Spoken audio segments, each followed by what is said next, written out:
ಯಾವ ವಿದ್ಯಾರ್ಥಿನಿಯರು 10th standard ಅಥವಾ SSLC ಇಂದ ಹಿಡಿದು 12th ಸ್ಟ್ಯಾಂಡರ್ಡ್ವರೆಗೆ ನಮ್ಮ ಕರ್ನಾಟಕದಲ್ಲಿರುವಂಥ ಸರ್ಕಾರಿ ಶಾಲೆಗಳಲ್ಲಿ ಅವರು ಓದಿ ಆ ವ್ಯಾಸಂಗವನ್ನು ಕಂಪ್ಲೀಟ್ ಮಾಡಿ ಅವರು ಮುಂದೆ ಗ್ರ್ಯಾಜುಯೇಷನ್ಗೆ ಹೋಗ್ತಾರೆ. ಅಂದರೆ bachelor of arts, bachelor of science, bachelor of commerce, engineering, medical ಅಥವಾ ಬೇರೆ ಬೇರೆ ಡಿಗ್ರಿಗಳಿಗೆ ಏನು ವಿದ್ಯಾರ್ಥಿನಿಯರು ಹೋಗ್ತಾರೆ, ಆ ವಿದ್ಯಾರ್ಥಿನಿಯರಿಗೆ ಉನ್ನತ ಶಿಕ್ಷಣ ಇಲಾಖೆ, ಕರ್ನಾಟಕ ಸರ್ಕಾರ ಮತ್ತು ಅಜೀಂ ಪ್ರೇಮ್ಜಿ ಫೌಂಡೇಶನ್ ಸಹಭಾಗಿತ್ವದಲ್ಲಿ ಈ ಎಲ್ಲ ವಿದ್ಯಾರ್ಥಿನಿಯರಿಗೆ ಪ್ರತಿ ವರ್ಷ ನಾವು 30,000 ರೂಪಾಯಿಗಳನ್ನು ವಿದ್ಯಾರ್ಥಿ ವೇತನ ಕೊಡಬೇಕಂತ ಒಂದು ತೀರ್ಮಾನವನ್ನು ಮಾಡಿದ್ದೇವೆ. ಇದರಲ್ಲಿ ಈಗ 10th and 12th ರಾಜ್ಯದ ಸರ್ಕಾರಿ ಪ್ರೌಢಶಾಲೆ ಮತ್ತು ಪ್ರಿ ಯೂನಿವರ್ಸಿಟಿ ವಿದ್ಯಾರ್ಥಿನಿಯರ ಸಂಖ್ಯೆ ಅರೌಂಡ್ 52,000 ಇದೆ. ಅದರಲ್ಲಿ ಪ್ರಮುಖವಾಗಿ ಅಜೀಂ ಪ್ರೇಮ್ಜಿ ಫೌಂಡೇಶನ್ 37,000 ವಿದ್ಯಾರ್ಥಿಗಳಿಗೆ ಪ್ರತಿ ವರ್ಷ 30,000 ರೂಪಾಯಿಗಳ ವಿದ್ಯಾರ್ಥಿ ವೇತನವನ್ನು ಕೊಡಲಿಕ್ಕೆ ಮುಂದೆ ಬಂದಿದ್ದಾರೆ.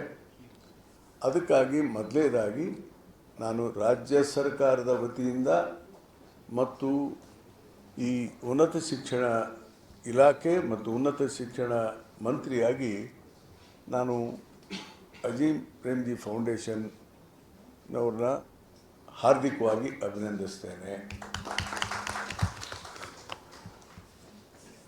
ಎರಡನೇದಾಗಿ ಇವತ್ತು ಪ್ರಮುಖವಾಗಿ ನಿಮಗೆಲ್ಲ ಗೊತ್ತಿದ್ದಂತೆ ಭಾಳಷ್ಟು ಈ ನಮ್ಮ ಸಾಮಾಜಿಕ ವ್ಯವಸ್ಥೆಯಲ್ಲಿ, ಅದರಲ್ಲಿ ವಿಶೇಷವಾಗಿ ಗ್ರಾಮಾಂತರ ಪ್ರದೇಶದಲ್ಲಿ ಹೆಣ್ಮಕ್ಕಳನ್ನ ಆಫ್ಟರ್ 18 ಇಯರ್ಸ್ ಯಾವಾಗ ಆಗ್ತದೆ? PUC ಪಾಸ್ ಆದರೆ ಅವರು 18 ಇಯರ್ಸ್ ಆಗಿಬಿಡುತ್ತದೆ. 18 ವರ್ಷ ಆದಾಗ ನಮ್ಮ ಸಾಮಾಜಿಕ ವ್ಯವಸ್ಥೆಯಲ್ಲಿ ಪಾಲಕರು ಸ್ವಲ್ಪ ವಿದ್ಯಾರ್ಥಿನಿಯರಿಗೆ ಯಾಕೆ ಅವರು ಓದಬೇಕು, ಮದುವೆಯಾಗಿ ಬೇರೆಯವ್ರ ಮನೆಗೆ ಹೋಗ್ತಾರೆ, ಯಾಕೆ ಅವ್ರಿಗೆ ಹಣ ವೆಚ್ಚ ಮಾಡಬೇಕು ಅನ್ನುವಂಥ ಸಾಂಪ್ರದಾಯಿಕ ವಿಚಾರಗಳು ಇದ್ದೇ ಇದ್ದಾವೆ ನಮ್ಮ ಸಮಾಜದಲ್ಲಿ. ಆದರೆ ಕಡಿಮೆ ಆಗಿದೆ, ಮೊದಲಾಗಿ ಅಂದರೆ ಇಲ್ಲ.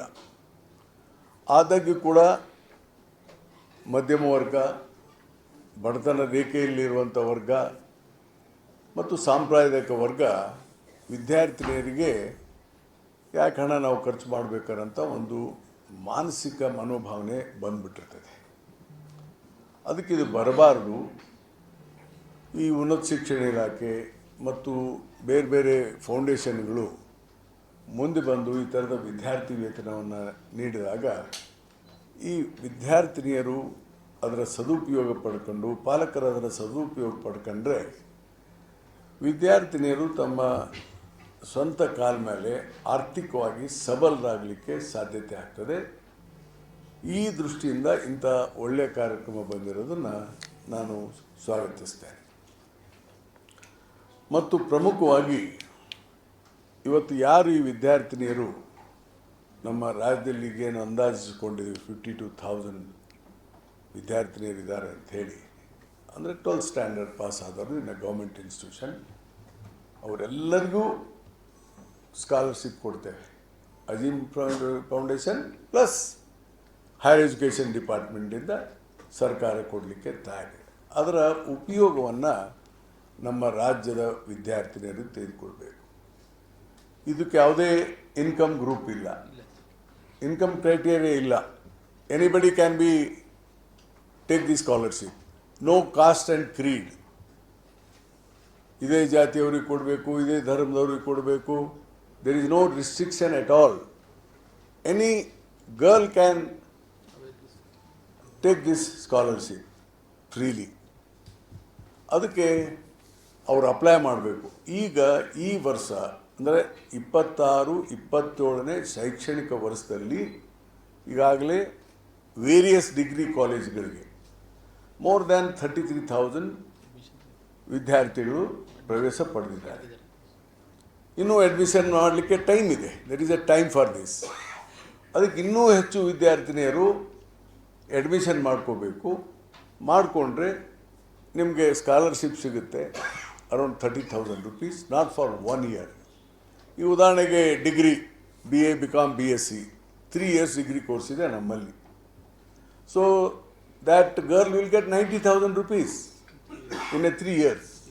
Engineering 1,20,000 rupees in a 4 years. Medical 5 years course, so you will get around 1,50,000 rupees. ಹೀಗಾಗಿ ಇದರ ಒಂದು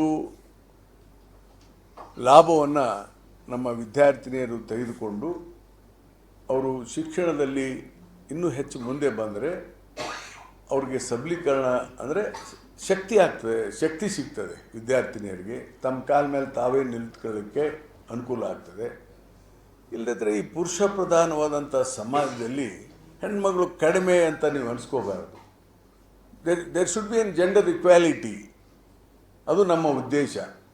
ಅದಕ್ಕೆ ನೀವು ಇದರ ಲಾಭವನ್ನು ನಮ್ಮ ವಿದ್ಯಾರ್ಥಿನಿಯರು ರಾಜ್ಯಾದ್ಯಂತ ತೆಗೆದುಕೊಳ್ಬೇಕು ಅನ್ನೋದಕ್ಕಾಗಿ ನಾವಿವತ್ತು ಈ ಕಾರ್ಯಕ್ರಮವನ್ನು ಇಲ್ಲಿಂದ ಪ್ರಾರಂಭ ಮಾಡಿದ್ದೇವೆ. ನಾನು ನನ್ನ ಮಾಧ್ಯಮದ ಸ್ನೇಹಿತರಿಗೆ ರಿಕ್ವೆಸ್ಟ್ ಮಾಡ್ತೇನೆ, ಇದನ್ನು ಹೆಚ್ಚು ನೀವು ಆದ್ಯತೆಯ ಮೇರೆಗೆ ಸ್ವಲ್ಪ ಪ್ರಚಾರವನ್ನು ಕೊಡಬೇಕು. ಯಾಕಂದರೆ ಇದು ನಮ್ಮ ರಾಜ್ಯದ ವಿದ್ಯಾರ್ಥಿನಿಯರಿಗೆ ಅನುಕೂಲ ಆಗಬೇಕು. ಅದಕ್ಕೆ ಇದನ್ನು ಸವಿಸ್ತಾರವಾಗಿ ಬರೆದ್ರೆ message will go to them. That's why requesting my press friends to help in this matter ಹೇಳಿ. ಮತ್ತು ಅದರ ಜೊತೆಗೆ ಇದು ಆಗಸ್ಟ್ 31ರವರೆಗೆ ಈ ಇದನ್ನು ಅರ್ಜಿ ಹಾಕಲಿಕ್ಕೆ ಟೈಮ್ ಇದೆ ಸ್ಟಿಲ್. ಮತ್ತು ಸೆಕೆಂಡ್ ಫೇಸ್ ಅದ್ರ ವಿವರವನ್ನು ಇವರು ಕೊಡ್ತಾರೆ. ಫಸ್ಟ್ ಫೇಸಲ್ಲಿ ಆಗಸ್ಟ್ 31, ಸೆಕೆಂಡ್ ಫೇಸ್ ಜನವರಿ ಇದೆ. ಅದು ಕಾಲಕ್ಕೆ ಅದೆಲ್ಲ ಮಾಡ್ತೇವೆ. ಒಟ್ಟಾರೆ ಈ ದೀಪಿಕಾ ಯೋಜನೆ ನಮ್ಮ ವಿದ್ಯಾರ್ಥಿನಿಯರಿಗೆ ಭಾಳಷ್ಟು ಅನುಕೂಲತೆ ಆಗ್ತದೆ ಅನ್ನೋಂಥ ಮಾತನ್ನು ಈ ಸಂದರ್ಭದಲ್ಲಿ ನಾನು ಹೇಳಲಿಕ್ಕೆ ಇಚ್ಛೆಪಡ್ತೇನೆ.